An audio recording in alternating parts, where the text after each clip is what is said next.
Salut à toutes et à tous et bienvenue dans cet épisode en toute intimité avec Raphaël que je vais laisser se présenter au cas où vous n'avez pas vu l'épisode précédent.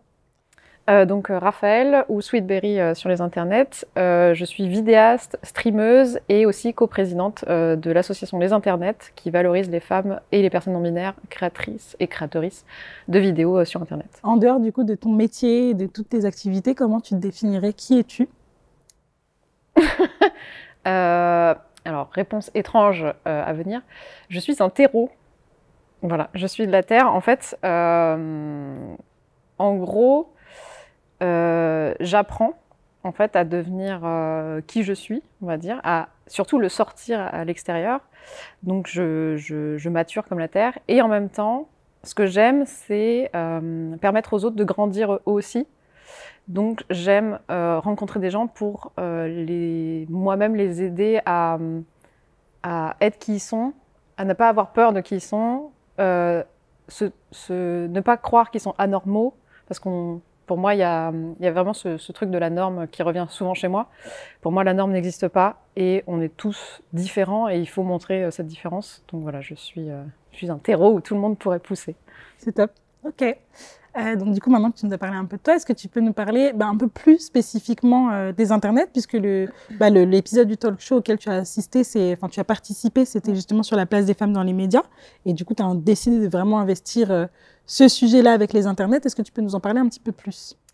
Alors les internets, c'est une association qui a été créée en 2016, si je ne dis pas de bêtises, donc ça commence à être pas mal là depuis longtemps. Et notre problématique de base, en fait, c'était pour montrer et surtout valoriser ces femmes créatrices sur YouTube à la base, puisqu'on était sous-représentés, enfin on n'était jamais là, nulle part. Et c'était vraiment donc les montrer. Donc on fait des recommandations à l'époque tous les jours, on recommandait une créatrice sur YouTube, sur nos réseaux. Maintenant, on s'est un peu plus diversifié. On est sur Twitch, Instagram, TikTok et toujours YouTube, bien sûr. Et on veut montrer vraiment la diversité des profils des gens qui créent des vidéos, vraiment pour montrer qu'il n'y a pas que les hommes cis, blancs, hétéros, tout ça, valides. On veut vraiment montrer la diversité et c'est vraiment ça qui nous valorise, enfin qui nous motive en fait. Et en même temps, on essaye aussi d'aider ces mêmes créatrices à créer des vidéos. Donc, on fait des ateliers pratiques où on va enseigner par exemple l'art de la lumière ou comment gérer une caméra ou comment écrire un script, etc. etc.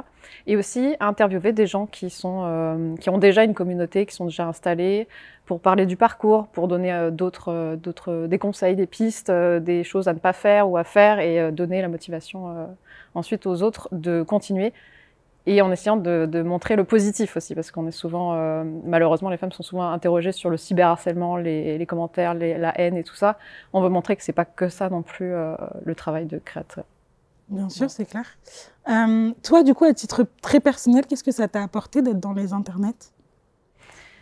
Qu'est-ce que ça m'a apporté? Bonne question. En gros, je pense que ça m'a permis de me sentir un peu plus légitime moi-même dans ma création, de montrer que déjà de montrer qu'il y a autant de diversité, en fait, ça permet soi-même de se dire en fait moi aussi j'existe et moi aussi j'ai droit à cette voix. Et en même temps, ça a ouvert cette curiosité et ce panel en fait de gens que je connaissais pas et qui attend en fait, qui est là et tout. Et ça m'apprend énormément sur, c'est vraiment cette découverte de voix très différentes qu'on est obligé, c'est pas on est obligé, mais c'est notre vocation de promouvoir ces voix et donc d'en chercher en permanence tout le temps et d'aller ensuite les chercher pour parler de sujets dont ces personnes sont compétentes avec les ateliers, en fait, d'aller chercher telle personne parce qu'elle sait faire très bien ceci, etc. Et donc, d'aider en même temps cette représentation à se faire, mais en évitant les quotas, bien sûr, comme on en parlait pendant l'émission. C'est vraiment pour les compétences qu'on va chercher les gens, hein, c'est pas pour telle ou telle discrimination qu'on va les chercher. Donc voilà, c'est vraiment cette ouverture, encore plus que peut-être que j'avais eu avant, et qui me permet de s'exprimer avec les internets. Ouais. Ok. Tout à l'heure, effectivement, on en parlait dans l'épisode. À un moment donné, tu as dit, toi, tu as commencé à créer du contenu parce que tu avais du temps, parce que tu en avais l'envie, mais la question du genre ne s'est pas posée. À quel moment il y a eu ce déclic-là par rapport à ton genre? À quel moment tu t'es rendu compte de « Ah, en fait, je suis genrée et ça a un impact » Alors c'est marrant, c'est comme dans ma vraie vie, en gros, c'est quand tu te confrontes que le genre ou ce que tu es va s'affronter en fait par rapport à la société dans laquelle on vit. Donc moi souvent au départ en fait je ne vois pas, je n'ai pas cette idée de normes et donc je fais parce que j'ai envie de faire. Et ensuite c'est les retours qui vont impacter en fait ce regard que j'avais pas et me faire découvrir qu'en fait bah, j'ai un corps, que j'ai un genre et qu'on me perçoit en fait d'une certaine façon dont moi j'aurais jamais imaginé. Mais c'est des remarques toutes bêtes sur le sourire, par exemple. On me demandait de sourire dans les vidéos. J'ai jamais vu ça sous la vidéo d'un mec. Donc, alors moi, c'est vraiment le plus bas, enfin le plus bas de ce qu'on peut retrouver sur Internet. J'ai vraiment pas eu de haine ou de trucs comme ça. Donc c'est vraiment le minimum syndical que j'ai perçu. Mais oui, c'est juste ce genre de commentaires. En fait, on ne commente pas le fond. On commente la forme, en fait. Ouais. Et c'est là où tu te rends compte, bah, en fait, que bah, t'as un genre. Ouais. Et c'est ça qui t'a donné aussi envie, du coup, de te dire, bah, en fait, je vais m'impliquer, notamment dans les internets et commencer à investiguer le sujet.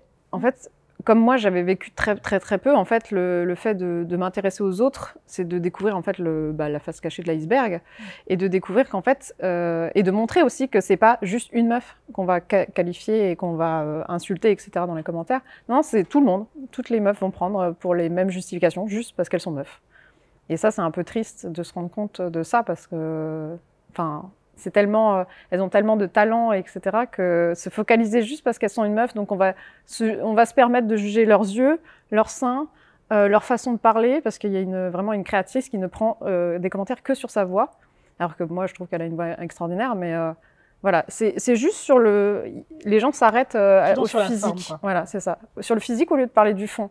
Ça commence à changer, bien sûr, hein, parce que vraiment, depuis quelques années, on commence à force d'en parler, en fait, à force de faire remarquer, non, arrêtez de commenter le physique, vous faites pas ça chez les hommes, donc arrêtez.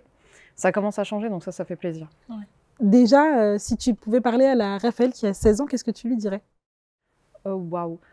En fait, comme je suis très lente pour apprendre les choses, je lui dirais, ne t'en fais pas, en fait, tu vas y arriver, en gros. Ça te prendra le temps que ça prendra, mais tu arriveras toujours en fait à faire ce que tu veux. Et effectivement, n'aie pas peur de t'affirmer. En fait, plus tu t'affirmes, plus tu vas attirer les gens qui te ressemblent et qui sont contents en fait de t'avoir près de toi. Voilà, c'est pas en te cachant que tu vas moins souffrir. En fait, c'est même l'inverse. C'est plus tu es visible, plus tu vas attirer les choses cool, les choses positives en fait. Donc, n'aie pas peur, en fait. Vraiment, n'aie pas peur d'être qui tu es. Tu as le droit. Tu as le droit d'exister, tu es là. C'est beau. Et si tu avais un petit mot pour toutes les personnes qui nous écoutent, là, tout de suite? Eh bien, vous avez le droit d'exister. Vous êtes là.